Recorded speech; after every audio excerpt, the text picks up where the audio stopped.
My name is Eleanor Voss. I'm 71 years old, and on a Sunday afternoon in March, my son stood in my own living room and told me I wasn't coming home. I smiled at him. I didn't argue. I didn't cry.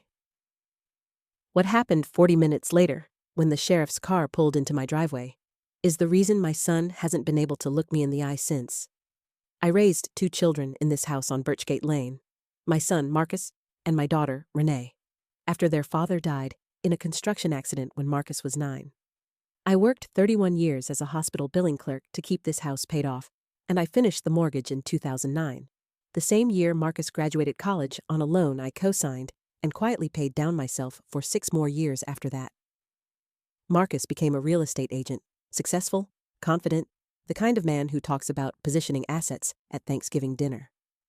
He married Bethany 8 years ago, and somewhere along the way, he started referring to my house as the property instead of Mom's house.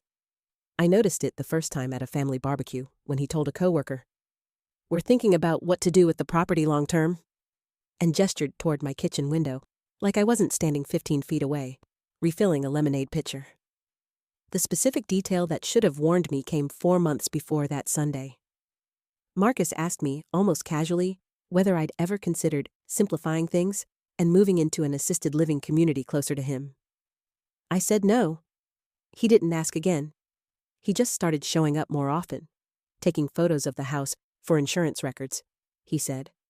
I believed him because I wanted to. It was a Sunday. Marcus and Bethany came for what I thought was a normal visit. Pot roast, a bottle of wine, small talk about Renee's kids. Halfway through dessert, Marcus set down his fork and slid a folder across my table. "Mom, we need to talk about the house," he said. "What about it?" "Bethany and I have been looking at your finances. The taxes are going up, the roof needs work you can't afford, and honestly, you're 71, living alone in a 4-bedroom house. It doesn't make sense anymore." "This is my home, Marcus." He didn't blink. "I already spoke to an elder law attorney about guardianship, given some of your recent memory lapses." "What memory lapses?" "You forgot Bethany's birthday, twice." "I dislike Bethany's birthday. That's different from forgetting it." Bethany's face went tight, but Marcus kept going, calm and rehearsed, like he'd practiced this speech in his car. "You're not coming home after your hip surgery next month. We've already arranged a bed for you at Fairview Senior Living. It's a lovely place. This is happening, Mom. It's already decided." I looked at my son. My son, who I'd carried through fevers and funerals and every version of his life before this one. And I smiled at him. "All right," I said quietly, "if that's what you've decided." He looked almost relieved, like he'd expected a fight and gotten none. He had no idea what that smile actually meant. If you've ever had someone dismiss something that mattered to you, decide your life for you like your voice didn't count anymore, drop a comment. I want to know I'm not the only one this has happened to. For 3 weeks, I let Marcus believe he'd won. I signed nothing. I went along with hospital paperwork for the hip surgery, nodded along when he mentioned Fairview, and said very little. But something had been sitting wrong with me since that Sunday. Not the surgery, not even the guardianship threat, but one word Marcus had used at the table. Already. Already decided. Already spoken to an attorney. As if the wheels had been turning behind my back for longer than I knew. 3 days after that dinner, while cleaning out a drawer in my late husband's old desk, the one Marcus had never bothered to go through, I found a business card tucked behind a stack of receipts. It belonged to an attorney named Curtis Ray, dated with a sticky note in Marcus's handwriting. February 6th, 2 p.m., Rena Mom. February 6th. 6 weeks before that Sunday dinner. 6 weeks before Marcus told me anything was already decided. What exactly had my son been planning with a lawyer for a month and a half before he ever mentioned a single word of it to me? I couldn't confront Marcus directly. Not yet.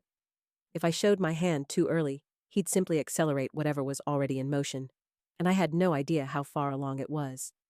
So I called the one person in this family who still returned my calls without an agenda. My daughter, Renee. Renee didn't know about the guardianship plan either.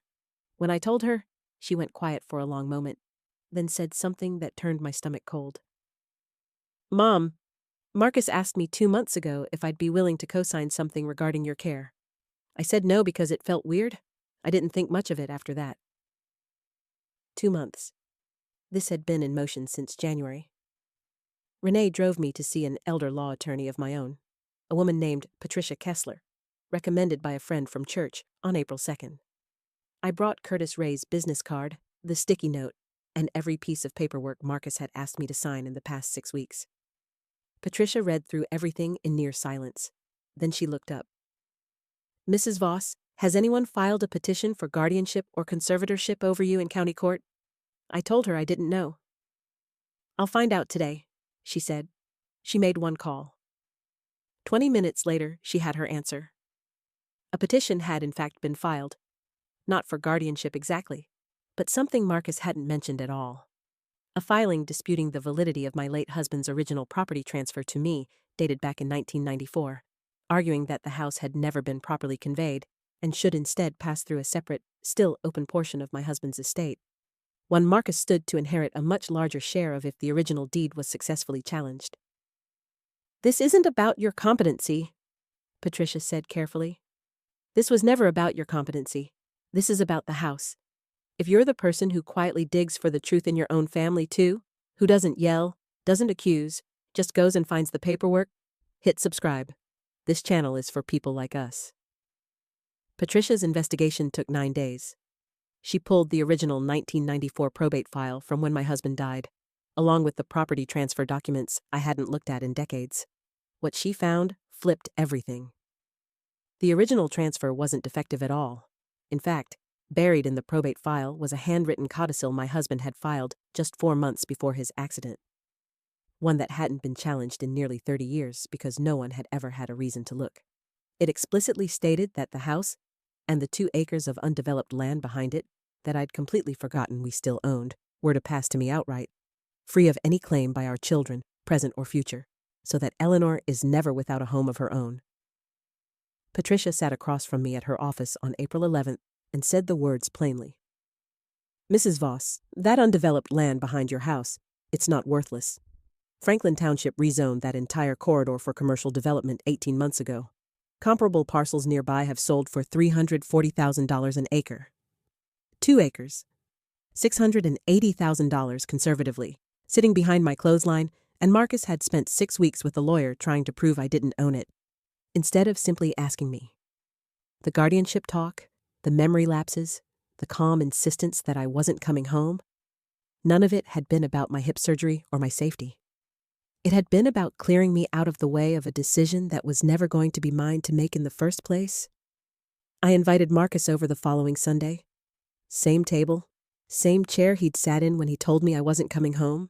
"I spoke with an attorney," I said, sliding Patricia's folder across the table the way he'd once slid his. He went pale before I even opened it.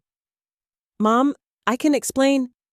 "You spent 6 weeks trying to prove I don't own my own house," I said, calm, steady. "Not because you were worried about me, because of the 2 acres behind it. It's complicated. The estate laws around Dad's original—" "It's not complicated, Marcus. You knew exactly what you were doing on February 6th when you met with Curtis Ray. You just didn't expect me to find out." He didn't deny it. That was the part that hurt more than any lie could have. "I want the guardianship petition withdrawn by Friday," I said. "And I want it in writing that you will not file another claim against this property again." "Mom, that's not a request." The deed came back around me untouched, because it had never actually left. What left was any illusion that Marcus's concern had ever been about me at all. He withdrew the petition on April 17th, 2 days before the deadline I gave him. Renee and I are closer now than we've been in years. Marcus and I speak occasionally, carefully, mostly through short phone calls that end before they get complicated. I don't know if that will ever fully heal, and I've stopped pretending I need it to. What stays with me isn't the money or even the land. It's how close I came to losing my own home to my own son, simply because I smiled instead of arguing, and he mistook my silence for surrender. Thank you for sitting with my story today. If someone in your life has ever assumed your quiet meant your weakness, I'd like to hear how you found your footing again. If this story meant something to you, like it, subscribe for more, and tell me in the comments, what would you have done at that dinner table?